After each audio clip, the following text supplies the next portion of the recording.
अस्सलामुअलैकुम वरहमतुल्लाहि वबरकातुहू। मैं हूँ मुसन्निफ़ा शमा परवीन मरियम और आप देख रहे हैं मेरे नावल का 14वां एपिसोड परछाई। तो चलिए देखते हैं क्या आगे क्या होता है। शाहज़ुमान ने जिसकी तरफ इशारा किया वो तोहफ़ा मोमिना बेगम थी। शहंशाह शहरयार समेत सभी लोग मोमिना की तरफ देख रहे थे और शहंशाह शहरयार ने ताजुब खेज़ नज़रों से शाहज़ुमान से पूछा, इस तोहफ़े का क्या मतलब है? ये तो है ही हमारे महल में। तभी वो दुर्वेश उस्ताद अज़ीज़ बख्तियार ने कहा, ऐ शहंशाह शहरयार, आप हमारी हर बात आंखें बंद करके भरोसे के साथ मान लेते हैं, तो आज आप मेरी एक ये भी बात मान लीजिए कि आज आप वज़ीर शाहज़ुमान की तरफ से दिया गया तोहफ़ा यानी कि मोमिना बेगम को कबूल करके इनसे निकाह कर लीजिए। और नहायत आजिज़ी के साथ मगरिब के बाद की शाही तकरीब से पहले मोमिना बेगम और शहंशाह शहरयार का निकाह उस उस्ताद अज़ीज़ बख्तियार ने करवा दिया। और शहंशाह शहरयार से कहा, हम आपके हक़ में जो भी फ़ैसला करते हैं आपके भले के लिए ही तो करते हैं।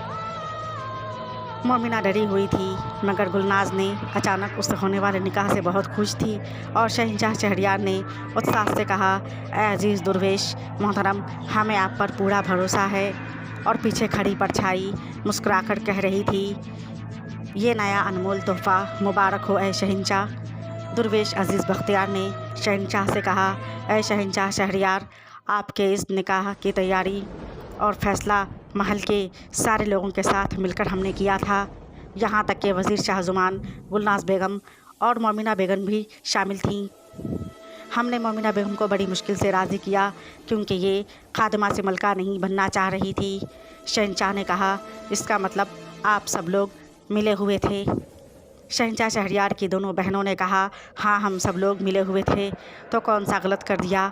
आपका निकाह तो करवाया है। और वह दोनों बहनें हंसने लगीं। साथ ही शहंशाह शहरयार समेत वहाँ मौजूद सभी लोग हंसने लगे। और पीछे खड़ी परछाई मुस्कराकर धीरे धीरे छत की तरफ बढ़ गई। वज़ीर शाहज़ुमान ने कहा, अब सब लोग जल्दी से तैयार हो जाएं, मगरिब का वक्त होने वाला है, मैं जाकर बाहर देखता हूँ। और सब लोग अपनी अपनी तैयारी के लिए चले गए। और शहरयार ने मोमिना से कहा, हम आपके लिए नए शाही लिबास का इंतज़ाम करवाते हैं, अब से आप शाही लिबास ही पहना करेंगी मोमिना बेगम। वो मान गई। और जब मगरिब बाद लोग शहंशाह समेत शाही तकरीब में शामिल हुए तो वहाँ उस महफ़िल की रौनक देखने लायक थी। गुलनाज खुशी लिए अपनी चमकती आँखों से मोमिना बेगम को देख रही थी, जो भी शाही महल की मलका और शहंशाह शहरयार की बेगम बन चुकी थी। शहंशाह शहरयार और मलका मोमिना बेगम के लिए ख़ास शाही तख्त का इंतज़ाम किया गया था। वो दुर्वेश उस्ताद अपनी कुर्सी पर बैठे उन दोनों को देखकर मुस्कुरा रहे थे। और शाहज़ुमान ने अपनी ज़ुबान से तमाम मेहमानों का इस्तकबाल करते हुए शुक्रिया अदा किया और कहा, ऐ मेरे अज़ीज़ मेहमानों, आप सबको हमारी दावत कबूल करने का बहुत बहुत शुक्रिया। आज आप लोग ये जानकर खुश होंगे कि ये शाही तकरीब शहंशाह शहरयार की सालगिरह के साथ साथ उनके निकाह होने की खुशी में ही रखी गई है। ये सुनकर तमाम मेहमानों ने शहंशाह शहरयार और मलिका मोमिना बेगम को मुबारकबाद दिया। और वो उस बस्ती के ज़ालिम हुक्मरान ने अपने साथियों के साथ एक अलग हुलिये में अंदर कदम रखा ही था कि उसके लिए ये खबर किसी धमाके से कम नहीं था। उस जालिम ने अपने गुस्से पर काबू रखा और उसके साथी आपस में एक दूसरे को देखने लगे। उस जालिम हुक्मरान ने मन में सोचा कि हमारी नौकरानी अचानक एक बादशाह की मलका कैसे बन गई। और अपने खादिम से कहा, हम बादशाह से दोस्ती करके अंदर ही अंदर इंतकाम लेंगे और तुम मौका पाते ही आज इस नौकरानी मोमिना पर जहर का तीर चला देना। बाकी रही उस शहंशाह की बात तो उससे हम निमट लेंगे। मगर अचानक उसकी नज़र मोमिना की गोद में पड़ी 2 बच्चियों पर पड़ी। उसने ज़ेरे लब कहा, ये 2 बच्चियाँ इसकी गोद में कहाँ से आईं? एक खादिम ने कहा, हुजूर, लगता है उस नौकरानी की उस वक्त 2 जुड़ियाँ बेटी पैदा हुई होंगी। उस जालिम हुक्मरान ने गुस्से में भरी लाल खूंखार आँखों से कहा, कोई बात नहीं, हम इस नौकरानी और उसकी दोनों बेटियों को बर्बाद कर देंगे। और उस जालिम को ये खबर भी नहीं थी कि कोई उसके पीछे खड़ा उसके तमाम जालिमाना मंसूबे को सुन रहा है। और उसने भी उस जालिम हुक्मरान के ख़िलाफ़ एक मंसूबा बना लिया था।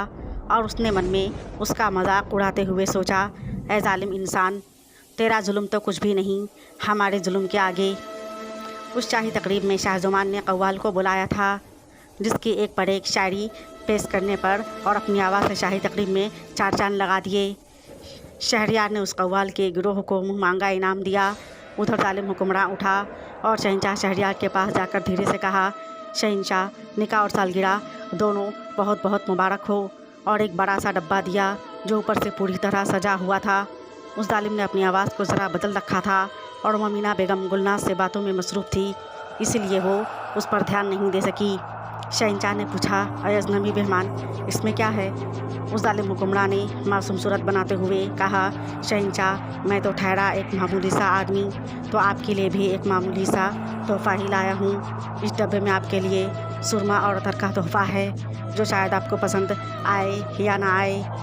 शहंशाह शहरयार ने कहा, हमें आपका तोहफ़ा कबूल है, अब आप खाना खा लीजिए, खाने का वक्त हो गया है। वो दरवेश उस्ताद अजीज़ बख्तियार अपनी जगह से उठा ही था कि लोगों को बातों में और इधर उधर मसरूफ़ देखकर उस जालिम हुक्मरान ने अपने उस खादिम को इशारा किया और उसने एक जहरीला तीर मोमिना पर चलाया ही था कि काले कपड़े में मलबूस उसी नामालूम अनजान परछाई ने अपने हाथों पर वो तीर ले लिया और उस महफिल में तहलका मच गया। उस जालिम हुक्मरान के इशारे से वो तीर चलाने वाला फ़ौरन वहाँ से भाग चुका था। दरवेश अजीज़ बख्तियार और वज़ीर शाहजमान ने उस काले कपड़े में मलबूस उस फरिश्ता सिफत अनजान परछाई को पकड़ना चाहा, मगर वो भी अचानक न जाने कहाँ देखते ही देखते गायब हो गई। शहंशाह शहरयार ने गज़बनाक होकर अपने सिपाहियों को हुक्म दिया कि उस तीर चलाने वाले को ढूंढकर जल्द से जल्द लाया जाए। तो आखिर उस परछाई का क्या मकसद था? क्यों बचाया उसने मोमिना को? क्यों बसेरा है उस परछाई का इस शाही महल में? और अब शहंशाह शहरयार उस दरवेश अजीज़ बख्तियार और अपने वज़ीर शाहजमान के साथ मिलकर आगे क्या करेगा, ये जानने के लिए देखिए नेक्स्ट एपिसोड नेक्स्ट टाइम। तब तक के लिए अल्लाह हाफ़िज़, शुक्रिया।